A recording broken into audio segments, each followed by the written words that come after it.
Hi, Jason here, and I know last time I said my next video was going to be about Louboutins, but due to the timing, I actually have something else today. So today we're going to do two videos. The first one will be the iPhone XS Max, and the second one will be for the Apple Watch Series 4. Now I had quite an adventure today trying to get these. I originally had these delivered to work, but wasn't going to be there today, so had UPS hold them for pickup at the customer center. However, due to some logistical errors, that pickup request didn't get granted, so I had to basically track down the truck and get the packages. But needless to say, we got them, so it's all good. So we'll do the iPhone XS Max first. That name's an mouthful. And what's new this year compared to the iPhone X, or the iPhone 10 I should say, is the new gold color as well as the size. So as you can barely see from the size of the package here, I got the gold. And I also got the larger 10s Max size. So the difference between the 10s and the 10s Max is primarily size. Both phones have the same A12 processor, the same dual lens camera, the same interior specs aside from a larger battery in the 10s Max. The other big difference is obviously screen size, and the 10s Max is closer to the size of an iPhone 6 Plus, 7 Plus, 8 Plus, which is why I got it, because I like the larger screen. So this phone is a 6.1 inch screen, and I'm really excited to try it out. So I'm going to go ahead and just unwrap the box here. Let's take a peek inside. This will be my first time seeing the new gold color, so I'm really curious to see what it looks like. We have the typical design by Apple in California. All of our documentation, stickers, etc. We'll put that aside. We aren't really interested in that. This is what we're really interested in. So obviously, bigger size, immediately clear, especially compared to the 10 that my girlfriend's filming with right now. Turn around, and it's a really subtle gold. It's almost like a gold beige color. And the sides are more of a darker gold. Not sure how well that's going to come across in the video. It's actually really subtle.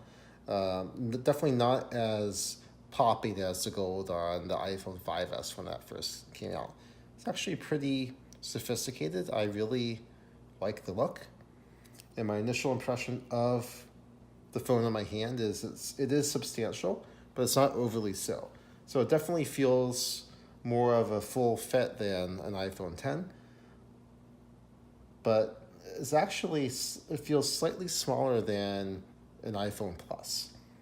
And if you look at the actual specs, I believe that the 10s Max is about 1 millimeter thinner in terms of width, and a fraction of a millimeter smaller in length than the iPhone Plus. So that little bit seems to make a difference in my hand.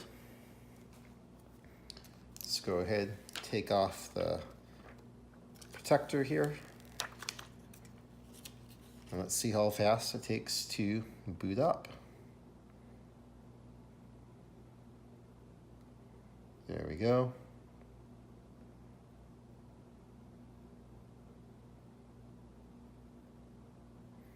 The A12 processor is about 15% faster than the A11 and the iPhone 10, so I'm not expecting a huge increase in speed or performance. What I am expecting is a big increase in battery life.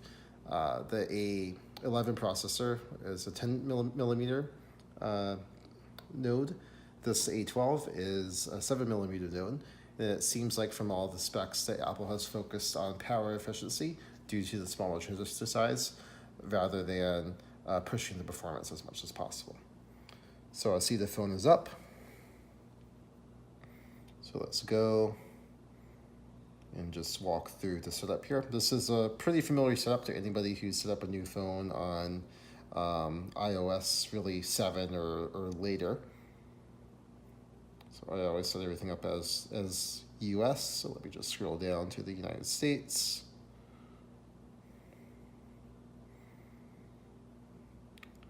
So we can either quick start.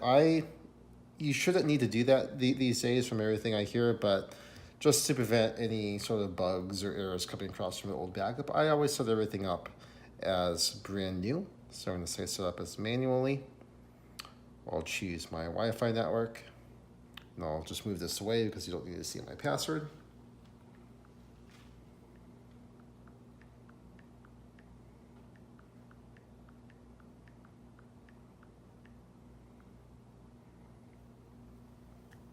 So just like the iPhone 10, this has 802.11 ABGN AC functionality on the 2.4 and 5 gigahertz Wi-Fi bands. So I'm not really looking for any sort of network connectivity improvement here with the XS Max, aside from those of you who are on carriers that can take advantage of gigabit LTE.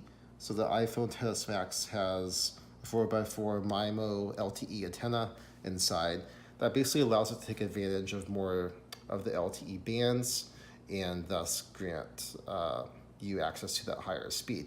Now, this is also subject to carrier availability and signal strength, so I'm not sure how much real world use you actually get out of it, but we'll find that out with time. So now Apple has a nice new data and privacy section, and I think this was introduced in one of the updates to iOS 11, and it looks like they've added a little bit of text here in iOS 12, likely because of all the Facebook privacy concerns. So continue. Now I'm going to set up Face ID. So this is the same process as iOS 11, where it's going to ask me to censor my face in front of the True Tone camera here, the True Depth camera here, and then roll my head around in order for the phone to learn the different contours from my face and thus recognize me. So I'm going to go ahead and pull it away and start. So get started. I'll just center my face in the frame. It found me. So I'm going to move my head slowly to complete the circle.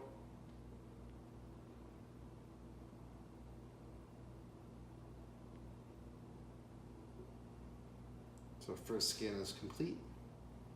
So now it's going to ask me to scan again. And as I do so, I have these little green indicator markers here that tell me how much of my face is actually scanned.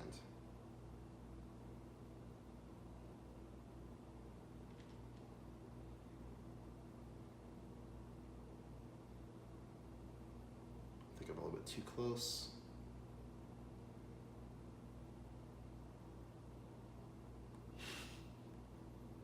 I'm sure this looks kind of funny. There we go. So now Face ID is set up.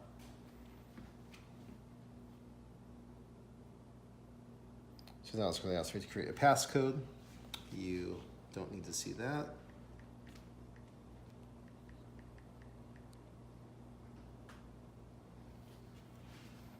So now it's asking me if I want to restore anything from a backup or migrate from Android or set up as a new phone. I'm going to say set up as a new iPhone and log in using my Apple ID, so that way I can get my previous purchases from iTunes, the App Store, and my previous iCloud data. So I actually use different IDs for iCloud and iTunes, so I'm going to choose this option at the bottom, which I'm glad that they added in, I believe it was iOS 10, to have one ID for iCloud and one ID for iTunes. So bear with me for a moment while I sign in.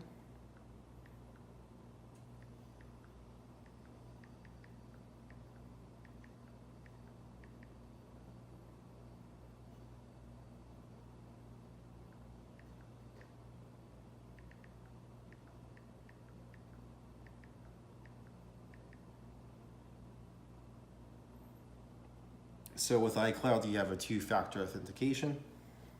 So it is going to give me a code, which Lucia is now showing me.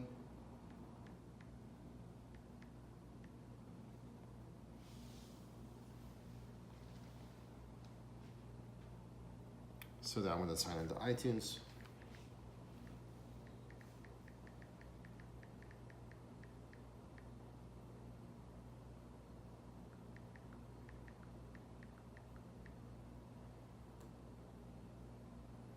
So again, two-factor authentication. So I'll get another text message on the phone.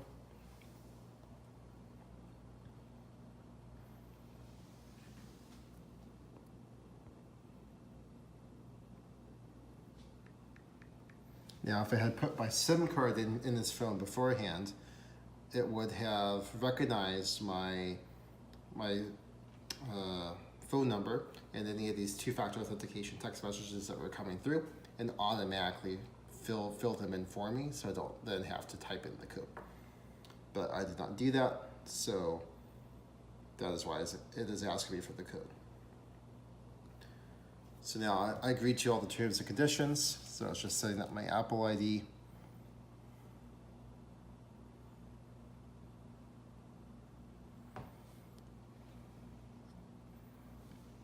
While it does that, I'm just going to take another look at the back. It's a really nice color. I really like it.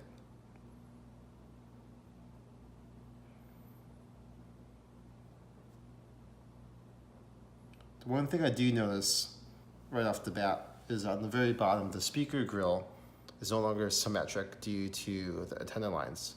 So these little vertical lines here, here, here, and here are the breaks in the antenna. So just like the iPhone 10, Apple uses the side of the phone as the antenna for all the network and wireless connections. And it looks like due to this new 4x4 MIMO capability in the radio, the antenna breaks are now asymmetrical. So not a huge deal, because most of the time you'll be spending looking at the screen, but it is something that the OCD piece of me is noticing, but again, as I mentioned, not a huge deal. And as a consequence of that, it looks like that the speaker grill is also not symmetric. There's 4 holes on the left versus 3, 6, 7 holes on the right-hand side. So now my Apple ID is set up. It is giving me the option to go through an express setup here to set a lot of default settings. I always like to customize everything. So let's customize. So keep your iPhone up to date. I always like to do so. So we will continue. Location services, I see that as really critical for geolocation, geofencing, mapping, all of that good stuff. So we're gonna say yes. Apple Pay, I love using Apple Pay. It's very dangerous, but it is very good. So let me put in my security code for my American Express card, which is my favorite credit card. Agree to their terms and conditions. And just waiting for my code to go away before I turn my phone around. Okay. So instructions on how to use Apple Pay, much like the iPhone 10, double tap the side button to start the Apple Pay process, and then just hold it near the NFC reader. Very convenient. Siri, absolutely. Screen time. This is something new in iOS 12, and this is really meant to allow people to be aware of how often they're using their iPhone and really enhance the quality of life by reminding them, hey, you've been using your phone, or you've been on Instagram for way too much time. For people who have children using phones on iOS 12, as a parent, you can actually set restrictions on your phone that restrict the amount of time that your child can be active on the phone or active within certain applications on each day. So I'm going to say continue. I want a weekly report. I don't need to set restrictions, but I would like to know actually how much time am I spending on email and Instagram and Safari, etc. every week. Analytics, I will share some data with Apple as well as developers. True Tone Display. So the iPhone 10 has had this as well. And basically, True Tone Display allows the iPhone to adapt to the lighting in its environment. So if you're in a very bright room, the screen might dim, whereas if you're in a very dark room, the screen might brighten up a little bit.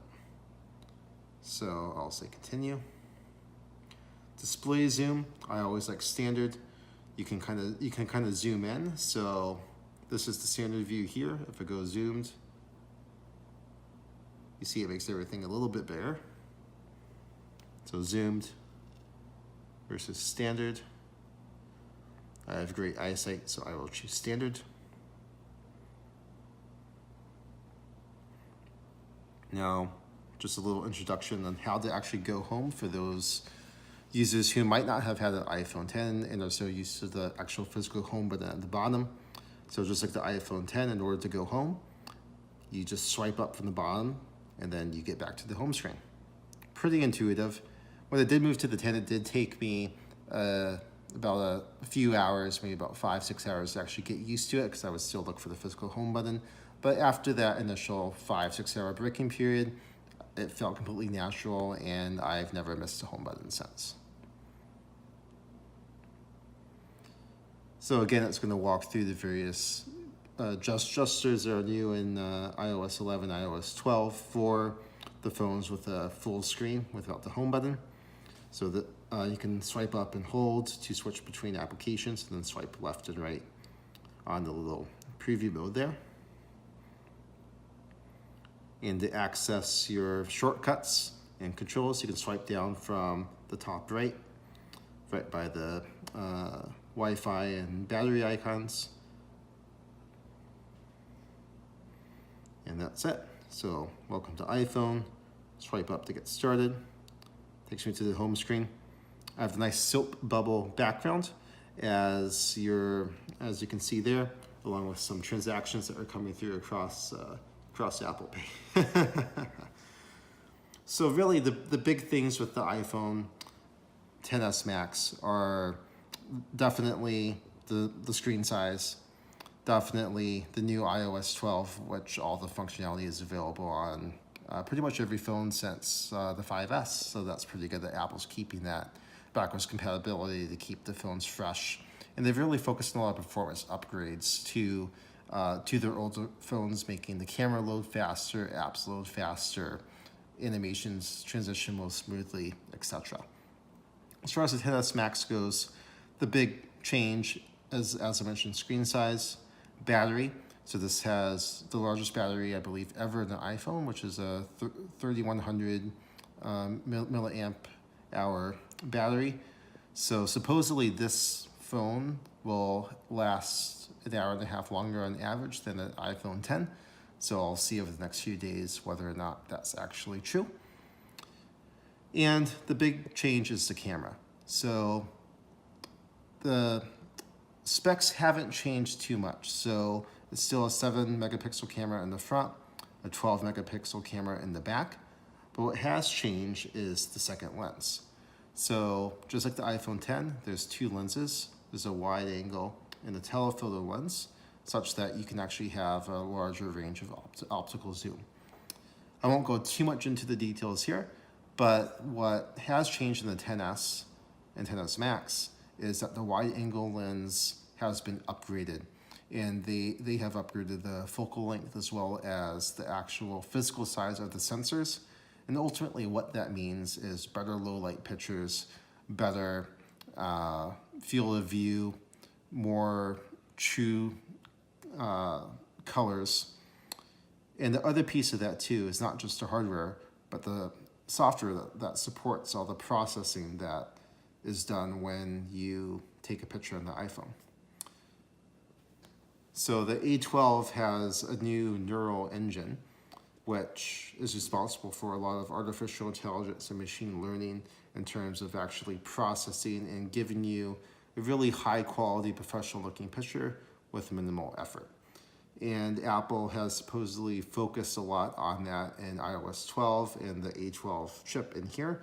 making these neural engine calculations significantly more efficient and more powerful. So I'll be really excited to play with that camera over the next few days, especially some low light pictures over actually tomorrow evening. So I'll be sure to check that out and let you know what I find. In terms of speed, as I mentioned earlier, I'm not expecting a very significant improvement.